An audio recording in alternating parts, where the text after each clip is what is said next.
여러분 그 인생을 살다 보면 내가 원하는 대로 인생이 다 되지 않죠. 내가 열심히 한다고 해서 또 성공하거나 그 일을 성취할 수 있는 것도 아닙니다. 여러분 해도 안 되는 일이 있나요, 없나요? 열심히 해도 안 될 때가 있나요, 없나요? 있죠. 열심히 한다고 다 되는 게 아닙니다. 인생을 살아가는 게. 인생의 한계를 만날 때가 있어요. 여러분 어제 우리 젊은이 팀이 주님 나이스에서 1등을 했는데 1등 한 것까지는 좋은데 정말 여러분들이 그 1등 하는 그 과정까지의 그 눈물을 여러분들은 몰라요. 우리의 몸을 원망하면서 막 쥐어뜯으면서 아침 7시부터 밤 11시까지 계속 연습을 했는데 춤을 열심히 연습을 했는데도 안 되는 겁니다. 안 되는 거예요. 춤이 안 되는 거예요. 그래서 최종 리허설을 하는데요. 담임 목사님께서 정말 상처되는 말씀을 하셨어요. 무슨 말씀하신? 절대 연습량이 부족하다는 거예요. 아침 7시부터 밤 11시까지 춤을 췄는데 절대 연습량이 부족하다는 겁니다. 우리 박사원 목사님 입이 갑자기, 왜냐하면 아침 7시부터 밤 11시까지 계속 췄거든요. 계속 다 퇴근해도 계속 췄거든요. 절대 연습량이 부족하지 않았습니다. 안 되는 거였습니다. 해도 안 될 때가 있어요, 없어요? 영상 보시고 오겠습니다. 또, 맞나? 주! 맞지? 주, 주! 그거, 주, 아니! 주! 아니, 주! 즐거? 그거, 그러니까. 아니, 주가 아니, 즐거라고요. 자, 안 됩니다. 저렇게 아침 7시부터 밤 11시까지 계속해도 안 되는 건 안 되더라고요. 그래서 제가 오늘 영상을 다시 봤는데 1등 하긴 했지만 결국 안 됐습니다. 인생에 이렇게 한계를 만날 때가 우리는 분명히 있어요. 뭐든지 춤뿐만이 아니라 여러분들이 2023년을 살아갈 때에 열심히 해도 안 될 때가 있다 없다? 분명히 있습니다. 그런데 여러분 이때 우리는 두 가지를 선택할 수 있겠죠. 하나, 포기할 수 있겠죠. 그래서 실제로 저는 춤을 안 추려고 했어요. 왜냐하면 제가 행정사역이 막 많다 보니까 연습을 제가 한 3일 전부터 시작할 수 있었거든요. 이 송구영 신예배 3일 전부터. 못 따라가겠는 거예요. 한번 딱 해보니까 이거는 열심히 한다고 될 문제가 아닌 것 같은 거예요. 그래서 안 될 것 같아서 제가 빠지려고 그랬는데 우리 선생님, 현아 선생님께서 대형을 다 짜놓으셔서 제가 안 들어가면 안 된다는 겁니다. 그래서 했는데 뭐가 안 될 때 우리는 쉽게 포기할 수가 있어요. 그런데 여러분 포기하지 않고 끝까지 해보려고 우리가 도전을 할 수도 있겠죠. 다른 방법으로 어떻게든 끝까지 해보겠다 도전할 수 있습니다. 신앙적인 영역도 마찬가지예요. 내가 하나님 앞에서 이렇게 살려고 했는데도 되지 않을 때가 있다 없다? 있습니다. 각오하고 결단했는데도 안 될 때가 있어요. 반복적인 죄악에 빠질 때도 있습니다. 그때 우리는 그냥 포기할 수 있어요. 그냥 나는 안 되는구나 하고 살 수도 있어요. 반대로 하나님 앞에 매달려 기도할 수도 있어요. 간절하게 말해요. 끝까지 기도할 수도 있는 거예요. 근데 여러분 우리가 포기하지 않고 간절히 하나님을 붙드는 간절한 마음으로 붙드는 그 마음이 우리에게 있다 하더라도 사실 간절함으로만 다 되는 것은 아닙니다. 우리의 기도를 하나님이 들으시는 이유는요, 단지 우리의 간절함 때문만은 아니에요. 우리가 오랜 시간 기도한다고 해서 하나님이 응답하시는 것도 사실 아닙니다. 만약 이것이 우리 기도의 응답의 근원적인 이유라면 기도 응답의 공로는 우리 자신에게 있는 것입니다. 그런데 칼빈이 기독교 강요에서 말하듯이 기도의 공로는 우리에게 있지 않고 누구에게 있냐면 예수 그리스도에게 있습니다. 사실 우리가 간절하게 무언가를 원하고 그것을 붙든다고 해서만 되는 것이 아니라 예수 그리스도를 우리가 의지할 때만 가능한 것들이 분명히 있는 거예요. 우리가 기도 끝에 예수 그리스도의 이름으로 기도합니다라고 이야기를 하는데 예수 그리스도의 이름으로 우리가 기도하는 것은 우리가 예수 그리스도로 인하여 하나님의 자녀가 되었기 때문에 그 관계에 의지하여서 하나님 나를 도와주세요라고 매달리는 것이죠. 때로는 우리의 기도가 나의 욕심에 기반할 때도 있고 때로는 나의 필요에만 집중하는 철없는 기도라 할지라도 우리가 하나님의 자녀이기 때문에 하나님이 우리를 포기하지 않으시는 것입니다.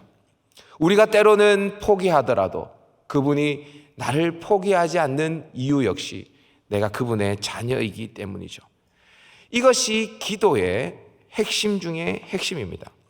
자, 그러면 모든 기도의 공로가 예수 그리스도에게 있으니까, 그러니까 우리의 기도의 응답이 하나님과 나의 관계, 아버지와 자녀의 관계이기 때문에 그 응답이 있는 것이니까 간절히 기도하지 않아도 되는 것일까?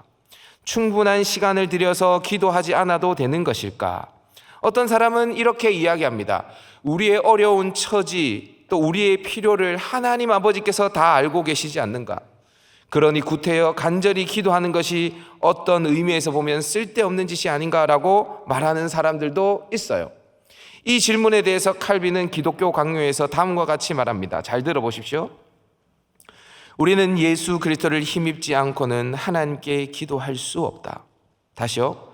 우리는 예수 그리스도를 힘입지 않고는 하나님께 기도할 수 없다. 그러나 그 예수 그리스도를 힘입어 기도하는 사람이 어찌 간절히 기도하지 않을 수 있는가? 내 곳간에 쌀이 가득하다 하더라도 그 쌀 중에 한 톨도 하나님의 은혜가 아니고서는 먹을 수 없다는 사실을 인정하는 사람은 실로 그분께 간절히 기도하게 된다. 여러분, 우리의 쌀의 곳간에 풍성한 쌀이 있어요. 우리의 곳간에. 여러분들의 통장에 잔액이 풍성하게 있습니다. 여러분들의 월급이 많아요. 여러분들이 누릴 수 있는 것들이 많이 있어요. 그렇지만 그것도 하나님의 허락하시지 않으면 내가 누릴 수 없다라는 것을 인정하는 사람은 반드시 기도하게 되어져 있습니다. 반대로 내 곳간에 있는 쌀을 언제든지 내가 원하는 대로 먹을 수 있다라는 자만에 빠져 있는 사람은 결코 기도할 수 없습니다. 저희 할머니께서 치매에 걸리셔서 정신이 없을 때에도 저를 못 알아보실 때에도 저를 위해서 이렇게 기도해 주셨습니다. 하나님, 이 종은 아무것도 모릅니다. 아무것도 못합니다. 불쌍히 여겨 주옵소서. 예수님의 이름으로 기도합니다. 이 종은 아무것도 모릅니다. 아무것도 못합니다. 불쌍히 여겨 주옵소서. 이 사실을 인정하는 사람만이 하나님 앞에 기도할 수 있습니다. 하나님의 전능함을 믿는 사람, 또한 자신의 무능함을 믿는 사람은 하나님 앞에 기도하게 되어져 있는 것이죠. 오늘 우리가 살펴볼 이 이방인 수로보니게의 여인은 이것을 알고 하나님 그 예수 그리스도 앞에 발 앞에 엎드려서 간절히 기도하였고 그 기도로 말미암아 응답을 경험한 사람이었습니다. 여러분, 기도 아무나 할 수 있을 것 같아요. 네, 여러분, 아무나 할 수 있을까요, 정말? 하나님 앞에 엎드리는 것 아무나 할 수 있을까요? 여러분, 누구나 엎드릴 수 있지만 아무나 엎드릴 수 있는 건 아닙니다. 누구나 간구할 수 있지만 아무나 간구할 수는 없어요. 따라서 누구나 응답받을 수 있으나 아무나 응답을 경험할 수 있는 건 아닙니다. 저는 오늘 이 수로보니게 여인을 통해서 우리가 2주 전에 뭘 살펴봤죠? 2주 전에? 말씀 제목 기억 안 나세요? 지난주에는 뭐 살펴봤죠? 재물의 위력에 대해서 지난주에 살펴봤죠? 그 전에는요? 우리가 계속 위력 시리즈를 3주 동안 살펴보고 있거든요. 오늘은 기도의 위력에 대해서 여러분들과 함께 살펴보려고 합니다. 자, 그렇다면 수로보니게 여인을 통해서 배울 수 있는 기도의 위력은 뭘까? 저를 한번 따라해 보겠습니다. 기도는 연약함을 역전시킨다. 오늘 본문에 한 인물이 등장합니다. 수로보니게 여인입니다. 이 여인을 성경이 어떻게 소개하는지 26절 상반절 한번 읽어보도록 하십시다. 시작. 그 여자는 헬라인이요 수로보니게 족속이라. 헬라인이요 수로보니게 족속이다 라고 이야기를 합니다. 헬라인은 뭐고 수로보니게 족속은 뭔가? 수로보니게 족속이라는 건 뭐냐면 그녀의 혈통을 이야기하는 것입니다. 수로보니게는 수리아와 페니키아의 합성어로 두로와 시돈 지역에 살고 있었던 수리아 사람들을 말하는 것입니다. 그렇다면 헬라인은 또 뭔가 그녀의 국가적인 배경을 말하는 것입니다. 한국에 살더라도 다 한국 사람이 아닐 수 있지 않습니까? 그죠? 마찬가지로 그는 그리스의 국가적인 배경을 가지고 있는 사람이었습니다. 혈통은 수리아인, 국가적인 배경은 그리스 사람. 아무튼 이 사람은 유대인들이 봤을 때에는 유대인은 아니죠. 이방인이었습니다. 여러분, 이 당시에 유대인들이 이방인들을 사람 취급하지 않았습니다. 물론 이방인들도 유대인들을 그렇게 높게 쳐주지는 않았어요. 서로 적대적이었죠. 그런데 이 이방인에게 예수님이 찾아가십니다. 그리고 그 이방 여인, 그것도 귀신 들린 딸을 둔 이 여인의 소원에 응답하시죠. 저는 이 말씀을 준비하면서요, 24절 상반절 말씀을 주목하게 되어졌습니다. 우리 다 같이 24절 상반절 말씀 읽어볼까요? 시작. 예수께서 일어나사 거기를 떠나 두로 지방으로 가서 예수님께서 일어나서 거기를 떠나 두로 지방에 가셨다라고 이야기를 합니다. 그러니까 두로에 오기 이전에 예수님은 어디인가에 계셨던 것 같습니다. 그러니까 이 수로보니게 여인에 대한 이야기를 하기에 앞서서 예수님께서 떠나서 오신 그곳은 어디이고 그곳에서 무슨 일이 있었는가를 한번 살펴봐야 하겠죠. 예수님께서 떠난 거기는 어딘가? 우리가 살펴보는 이 수로보니게 여인의 이야기가 이 마가복음 7장에 나와 있는데, 이 마가복음 7장 1절로 가보면 예수님이 바리새인들과 서기관들을 책망하시는 모습을 볼 수 있습니다. 왜 책망하냐? 유대인들의 전통을 내세우면서 이 바리새인과 서기관들이 예수님과 그의 제자들을 공격했죠. 왜 당신의 제자들은 손을 씻지 않고 떡을 먹냐는 것입니다. 자신들의 전통에 빠져서 외식하는 바리새인과 서기관들을 예수님께서 책망하셨어요. 여러분, 이 성경을 잘 보시면 율법에 굉장히 무게중심을 두었던 사람들이 바리새인과 서기관이라는 것을 알 수 있습니다. 근데 여러분, 이들은 율법 외에도 장로들의 전통이라는 것을 내세워서 율법을 더 잘 지키기 위해서 장로들의 전통까지 지켰습니다. 사실 음식을 먹을 때 손을 씻고 먹어야 된다는 이야기는 성경 어디에도 없어요. 그런데 그들이 세운 장로들의 전통인 것입니다. 어떻게든 정결한 음식을 먹고 무엇을 하든지 하나님 앞에 의로운 삶을 살기 위해서 이런 전통들을 세워놓은 것이죠. 근데 왜 이 전통을 지키지 않느냐라고 따져 묻고 있는 것입니다. 여러분, 그런데 이게 사실 율법 매뉴얼이거든요. 매뉴얼. 그죠? 율법을 잘 지키기 위한 매뉴얼이잖아요.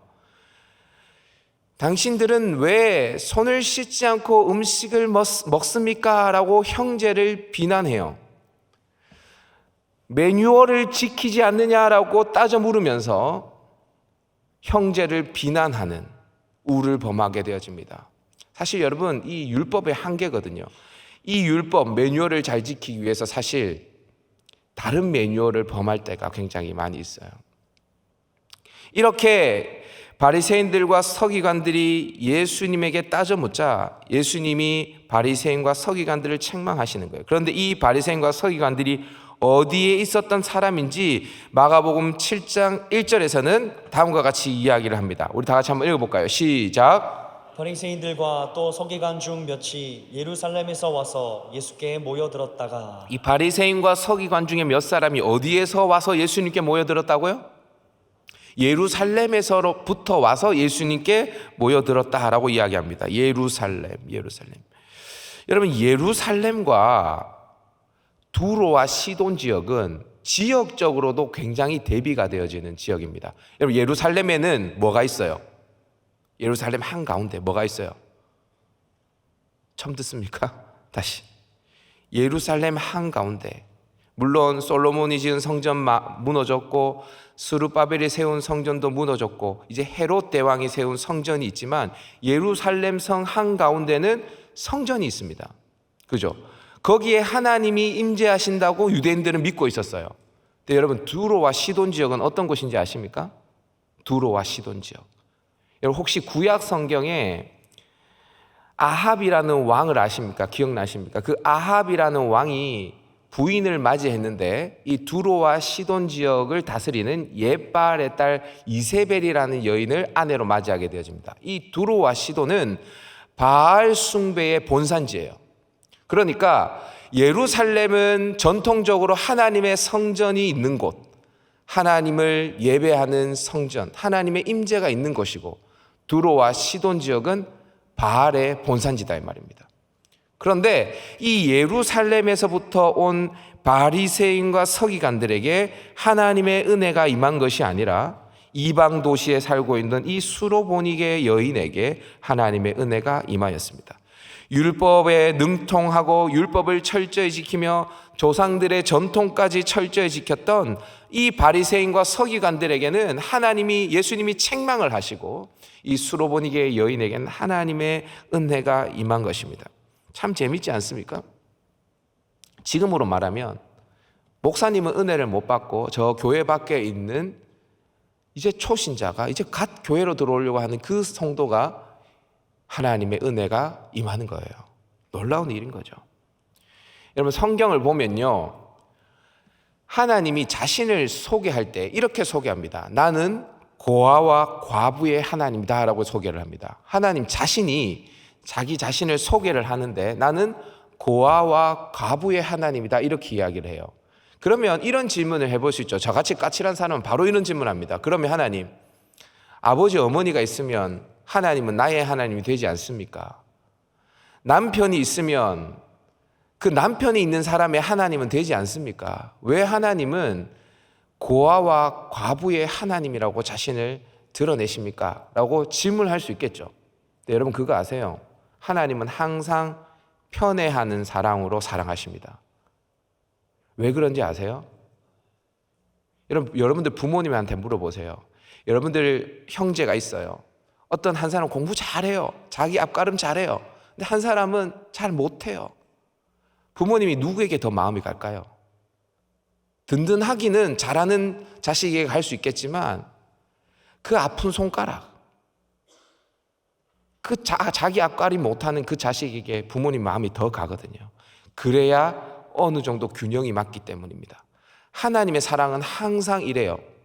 가난한 곳에, 병든 곳에, 외로운 곳에 하나님의 사랑은, 하나님의 은혜는 더 풍성하게 임하는 것입니다.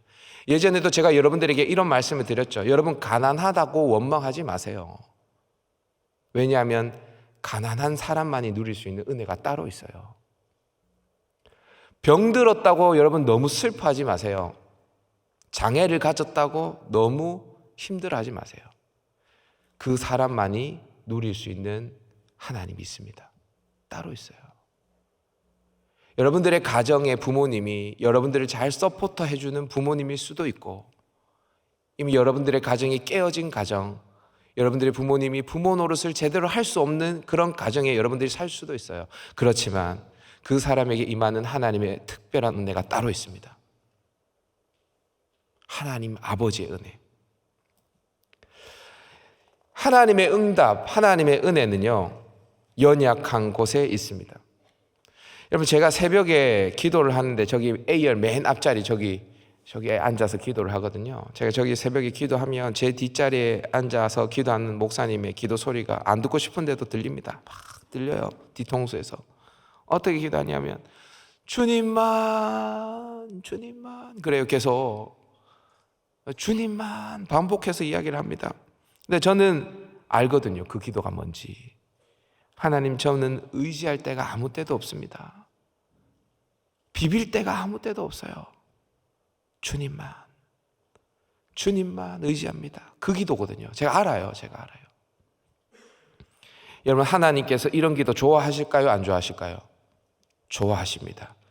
왜냐하면 연약한 인생이 전능하신 하나님 앞에 기도하기 때문입니다. 기도는 성도의 무능과 하나님의 전능이 만나는 자리입니다. 우리가 아무리 연약해도 기도하면 기도는 역전의 서막을 일으키게 되어집니다. 연약함도 역전의 서막으로 사용하시는 분이 우리 하나님이시라는 것을 여러분 믿을 수 있기를 주님의 이름으로 축복합니다.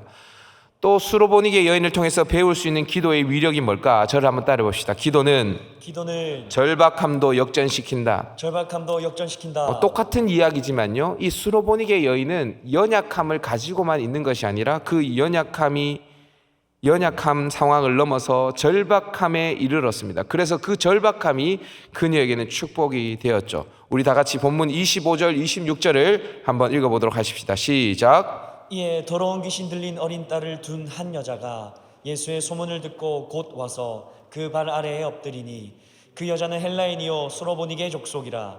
자기 딸에게서 귀신 쫓아내 주시기를 간구하거늘. 이 여인에게는 귀신 들린 딸이 있었던 것 같습니다. 자식이 귀신이 들렸어요. 여러분, 부모의 마음이 어땠을까요? 부모의 마음이, 자식이 귀신 들렸어요. 절박했겠죠? 이 절박한 여인에게 소문이 들립니다. 바로 예수님에 관한 소문입니다. 이 예수님이 수많은 병자를 고칠 뿐 아니라 귀신 들린 자도 고쳤다라는 소문이 들립니다. 이 예수님이 저 데가볼리에 있는 군대 귀신 들린 자도 고쳤다라는 이야기가 이 여인에게까지 들립니다. 이 여인은 예수님의 소문을 듣자마자 예수님을 향해 달려 나옵니다. 이 세상에서 가장 절박한 마음이었을 것입니다. 자존심도 체면도 없었습니다. 내 딸만 고칠 수 있다면 무엇이든지 다 할 수 있다라는 마음으로 그 남자의 발 앞에 머리를 조아립니다. 그리고 절박하게 간구하게 되어집니다.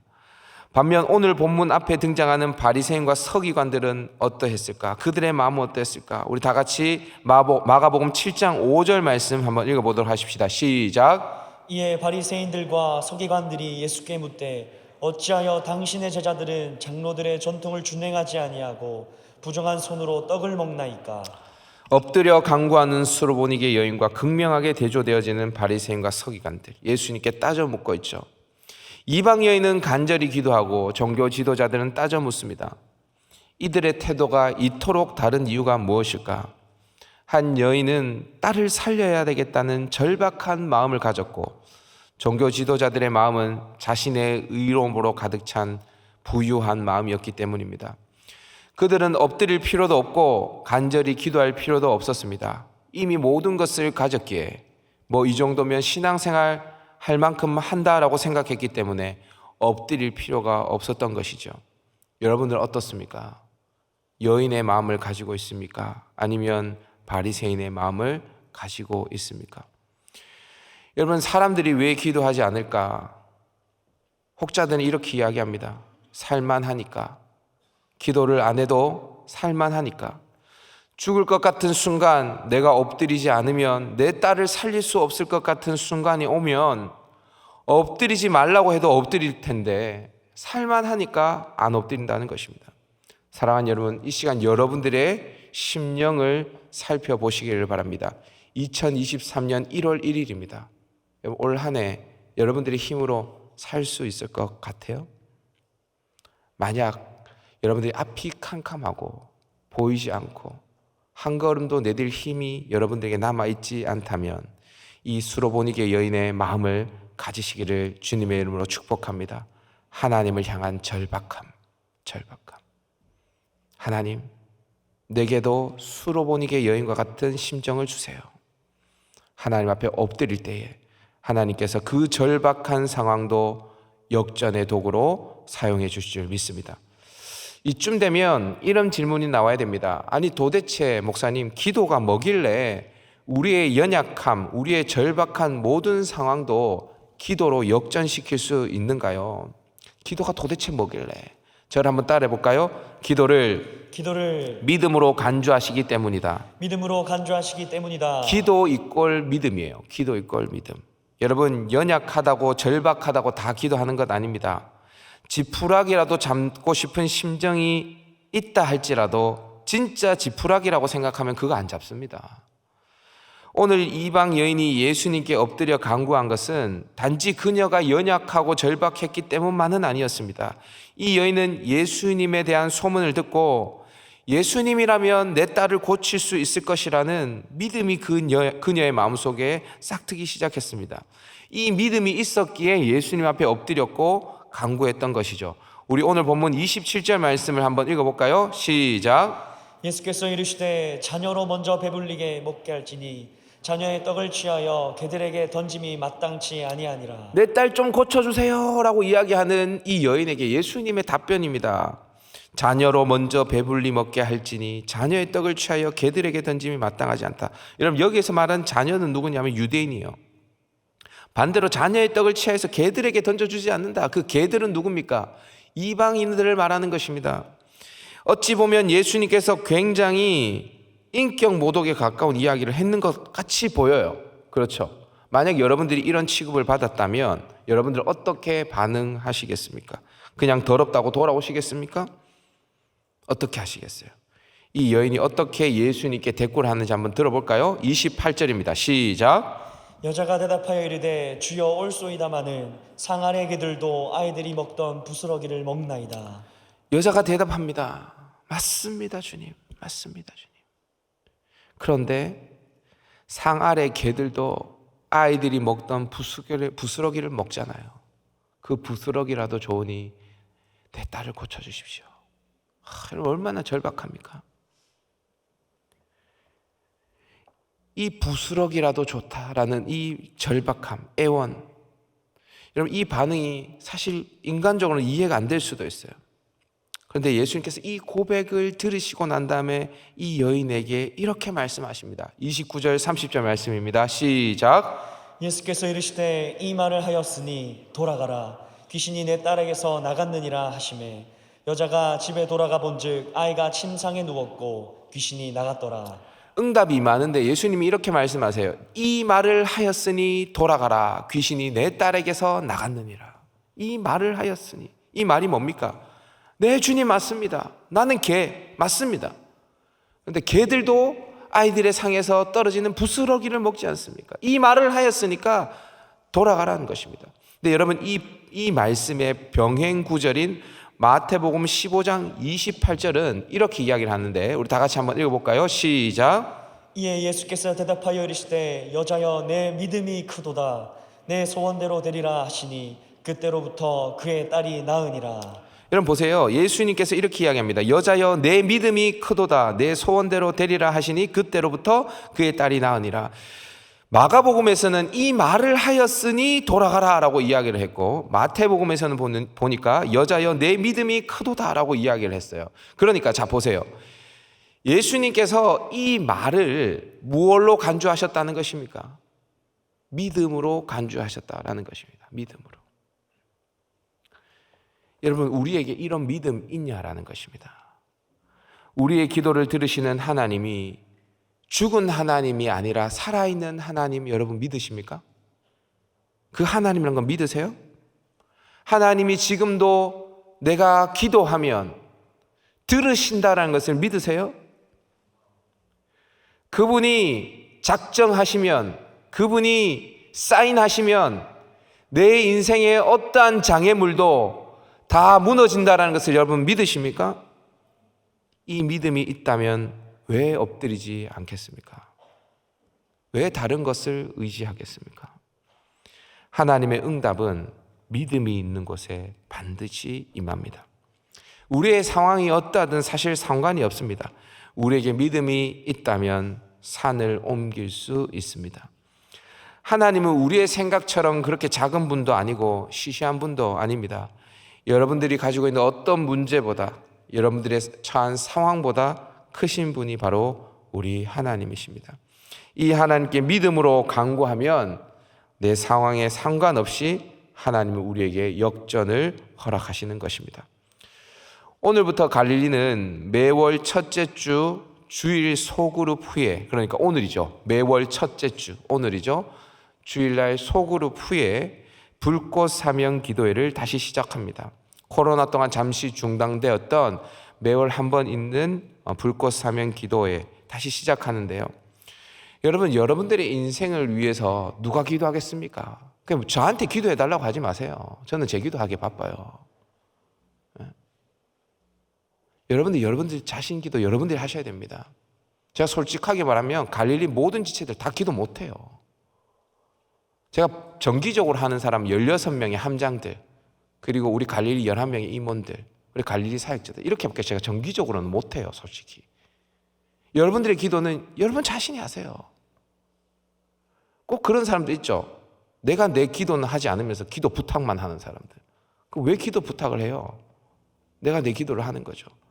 여러분들의 미래를 위해서 누가 기도하겠습니까? 여러분 자신이 하셔야죠.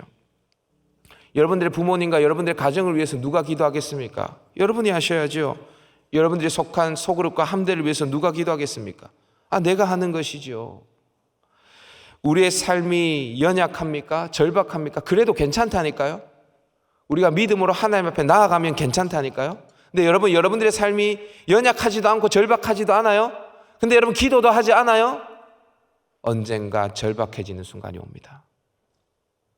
그 순간이 오기 전에 예수 그리스도의 발 아래 엎드려 기도하는 것입니다.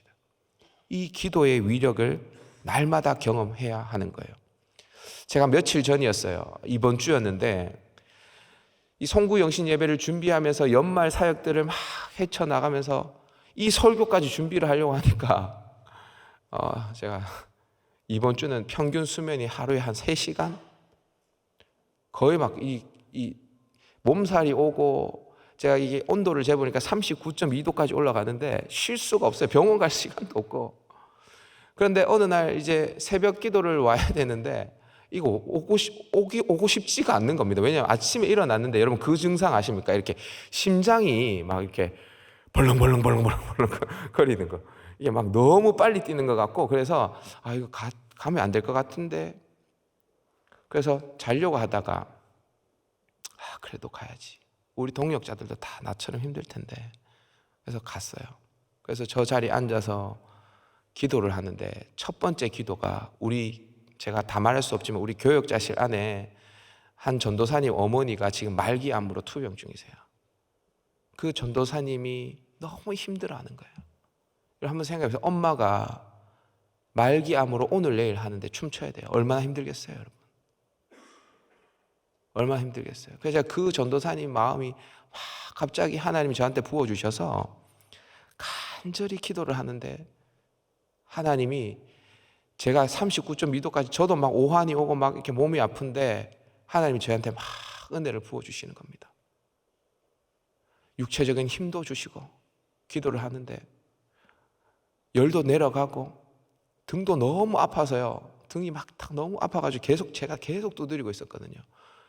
그런데 하나님 이것도 풀어주시고 그래서 예배를 드리고 나가서 우리 청년 사역자들 함께 모여서 우리 춤추자.